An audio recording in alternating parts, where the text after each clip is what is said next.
Welcome to another edition of Anglican Unscripted. This is episode 225, the Wink, see that? Heard Round the World edition. I'm Kevin Carlson. And I'm George Conger, and today's April 20th, 2016.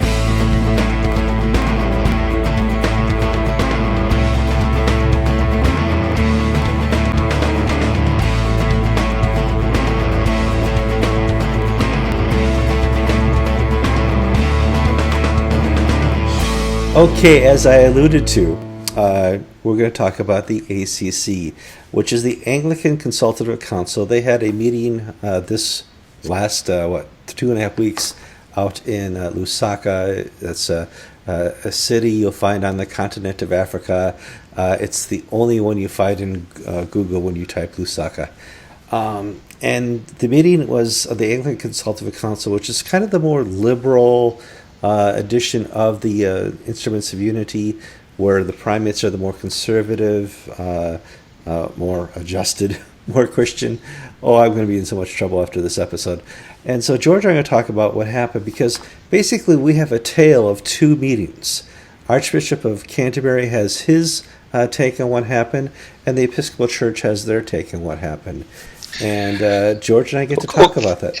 Well, Kevin, I actually thought you were going to talk about game shows. I thought the Wink was a reference to Wink Martindale and the Anglican Communion's Wheel of Fortune that's spinning wildly out of control. Or perhaps it's the $20,000 pyramid, and we're talking about voting and bribery, and we can't Who knows? The squares. I mean, the reality here, remember we got so much trouble 2 weeks ago for saying some stupid things because we taped after 5? We're taping after 5 again. It happens. We're busy people. George has got a growing church. It's on since 7:30 this morning. I mean, I feel like Father whatever. I haven't had the cassock off all day. Oh, and I'm coming down off the high of filing my taxes. So is George. What a big check Uncle Sam got from me. And I mean, thank you for the blessing to do that. Kevin, you're all pink. I thought they would have drained all your blood out of you before you... They're pink because I just came from the gym, and I got to tape an episode at 5. I have to hurry up because Jill's bringing home food for dinner. We have to be done taping by then, or we're going to be in trouble, because she won't take no for an answer. We're done when she gets here. So, George, let's talk about Lusaka. First of all, we just got information from the Episcopal Church that says... hey gang, there may have been some questions about whether or not we were going to fully participate in the meeting in Osaka because of the primates, and the Archbishop Welby saying that maybe we should not have vote. We fully participated. Sorry, Kevin. They said they participated fully. Of course. Have to be. I mean, you will, Kevin. After 5, you and I will get emails saying they didn't fully participate. They participated fully. Got it. Archbishop Justin Welby says they complied fully with the primates' mandate, where there would be no voting in leadership roles of the Episcopal Church at this meeting and for the next 3 years. So we got these two things going on here. Who is correct, George? Kevin, though it pains me to say this, the Episcopal Church is being honest. It just kills me. Okay. And I still am an Episcopal priest, so actually this is good news, Kevin. My leadership is being honest and giving a fair and reasonable assessment of the situation.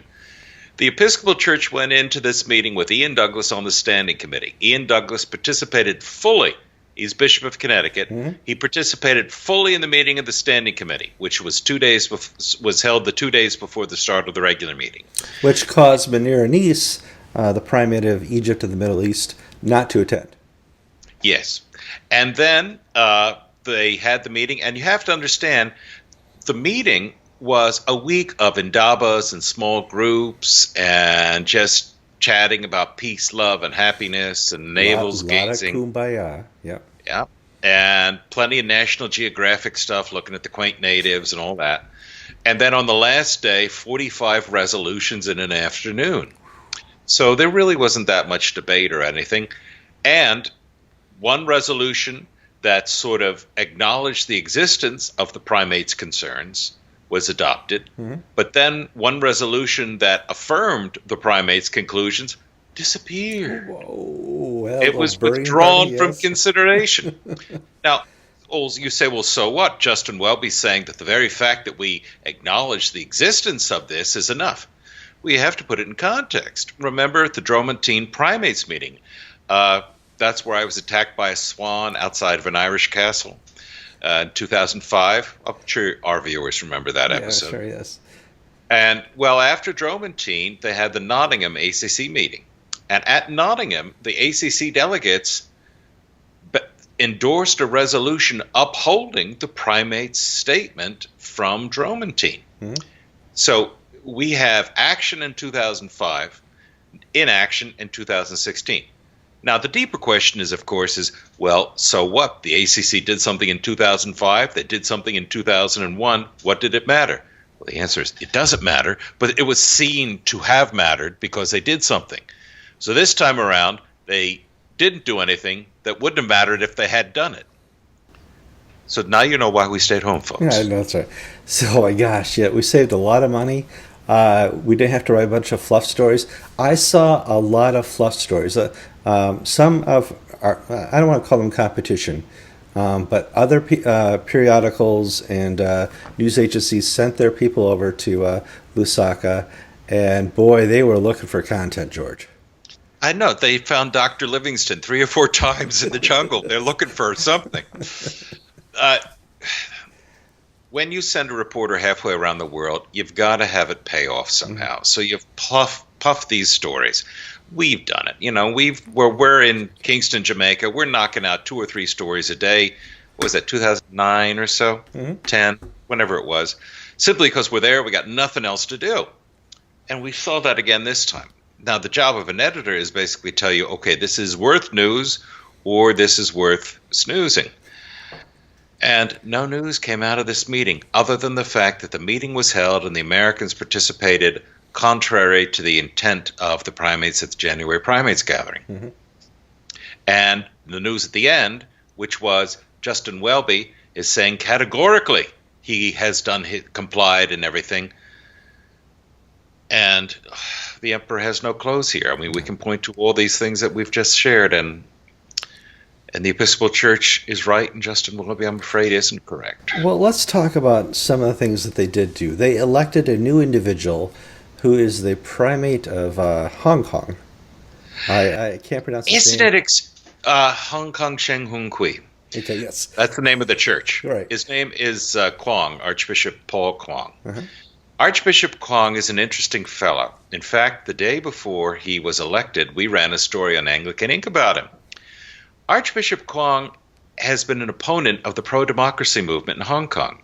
Archbishop Kwong is a member of the Chinese government in Peking's advisory council.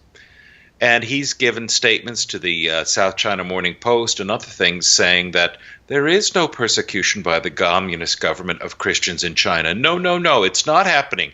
These are false statements we're hearing.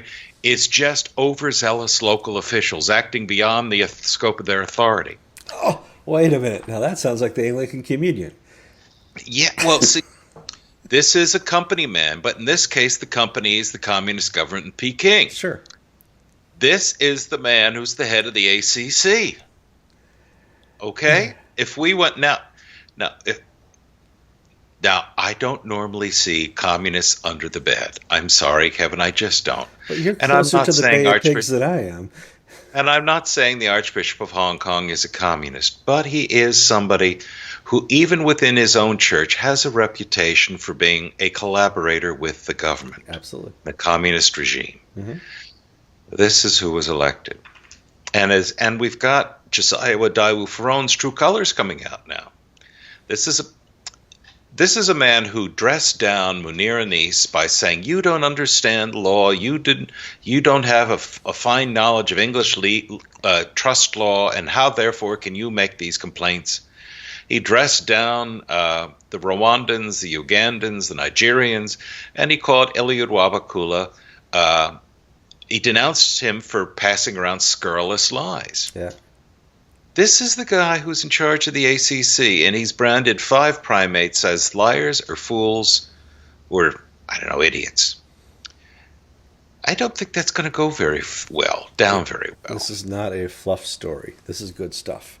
Um, And see, here's the thing. I mean, if Adawu Faroon wants to play the legal stuff, what did the stockbrokers say, Kevin? Past performance is not an indicator of future that's what my returns. gold stock guy says all the time. Listen, we know gold goes high. Let me tell you this. Let me tell you about Adawu Faroon. I've known him since '98. Hmm. Adawu Faroon was elected Archbishop of the Kaduna province in Nigeria. And he was then voted out of office. He was rejected, repudiated. When his term of office came, he was forced out of office. And another archbishop was elected. He retained his episcopal office, but he was demoted from archbishop to To bishop. bishop, right? And 5 or so odd years go by, and he's called up, and now all of a sudden he's an archbishop again. Well, if I'm not mistaken, I read news that they also elected a gentleman who is the Bishop of Nairobi, who Oh, we yes. we reported on 10 days ago, 5 days ago, was not guilty, was accused of forgery. He was accused of forgery by his own archbishop. And this is somebody that the Anglican Consultative Council feels is important to have on its standing committee. A guy who, in Eliud Wabakula's ways, has done this to defy the authority of the House of Bishops and of the Archbishop of Kenya. What does this tell you about this sort of organization? I mean, look. How's this working out, for you folks? I do know that Scripture, the New Testament, tells us you will be judged by your fruit, and what you do is evident to your fruit, and they are not putting very fruitful people into their leadership positions, George. Kevin, I'm always leery of using that phrase Fruit? because, We yes, talk do you know about why? fruity people all the time. At the 1998 General Convention, it was suggested. I was involved in that enterprise. I was a reporter, and I was also helping out an organization that is now known as the American Anglican Council, that we hand out little bags of mixed fruits and nuts as sort of a clever play on what we thought of the delegates to General Convention. And it was said to me, George, that is just so inappropriate. I mean, I was only in my mid-30s at the time, Kevin. I'm sorry. I was still a child as the church is concerned. You're so much wiser now. So when you talk about by their fruits you will know them, I always think of the mixed fruits and nuts that attend General Convention. Oh, well, we have breaking news. General Convention 2018 is going to be held in Austin, Texas in July. George, I'm putting you on that assignment. I will be up here in nice, comfy Connecticut during that time period. I'm sorry. I sent you to Salt Lake by yourself, too, and Indianapolis. I really apologize. Well, Kevin, I'm really pleased because now this will be the third in a row, I think, of General Conventions and right to work states. That's right. The Episcopal Church really has made a point of being anti-union by the choice of their What did it in Minneapolis? They passed this resolution that we will only hold our meetings in union convention centers and union cities and union states. Yeah, so that's why I've stayed at non-union hotels ever since at the General Conventions. Because you could get cheap rates because, usually it's only the Hilton that's unionized. So they all book up the Hilton, and then the Marriott across the street, it's not unionized. So you get a great rate. All What right, okay. world? Okay. I hear Mrs. Carlson coming up the front steps. That means dinner is here. That means the show is also over because she will insist upon it. I'm Kevin Carlson. And I'm George Conger. And you've been watching episode 224 of Anglican Unscripted. I love you, dear.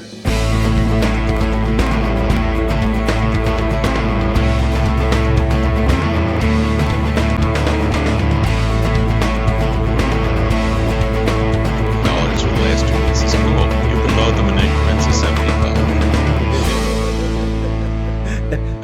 How many weeks left of school? 2 weeks. 2 weeks. Isn't that sweet that she thought of you when asking for money? Let me say, okay, how much? And she dropped her iPhone, and I've started a claim. We just bought Michaela a new iPhone. Well, I got what I call the Conger insurance plan, which Hmm. is sure and certain knowledge that a member of our household will drop their iPhone in the toilet. And so far, That'd be a floater. Claudia has gotten two iPhone 6s now. She's on her third one, and Laura, this is her first replacement. Hmm. So she's asking, could she get a different color? I said, well, Bunny, I think they'll sort of suspect. Yes. No, but I Yeah. mean, we're Butterfingers in our family. Apparently, I have never ever dropped or scratched my phone ever. And well, this is I keep upgrading, so even if there's no way I've had this one for a year and a half, never dropped it until one day. And I bought this one from you That's right. three Good years job. ago, That's right. 2 years ago, 3 years ago. Yeah, one day Jill and I My were children have sixes. I have a 3S. Jill and I were in Vancouver, and we were at the Olympic rings. And Jill said, "Can we get a picture of us standing by the Olympic rings?" I said, "Sure." So I go over and tap a lady on the shoulder, probably a 65-ish, maybe 7-year-old lady. I said, "Could you take our picture? All you have to do is press this one little button here." "Oh, I have an iPhone. I know what to do." So she takes the phone. We pose, and as she clicks to push it, the phone drops. Not only does it drop, it hits the bricks and starts rolling on its side all the way down. She cracked my screen. My perfect record was over. I hate to ask what you're doing. Is that like an astronaut's toilet you got going there? No, it's a shredder. Oh, okay. Um, the I'm shredding paper copies of my tax returns now that I've scanned them, Oh, signed, good idea. Yeah. signed them, and filed them. Now I shred everything, Yeah. and I will find that I've missed uh, that I've shredded the one document that they need again that I photograph scanned backwards or something. Hmm. Oh goodness. So Kevin, never hire women. They get married. Yeah. My 84-year-old deacon came into my office today, said that she's leaving. She's getting married and moving to Kissimmee. 84 years old. She's leaving to get married. Somebody she found on Match.com. No, and he's a Baptist minister too. So Oh, wow.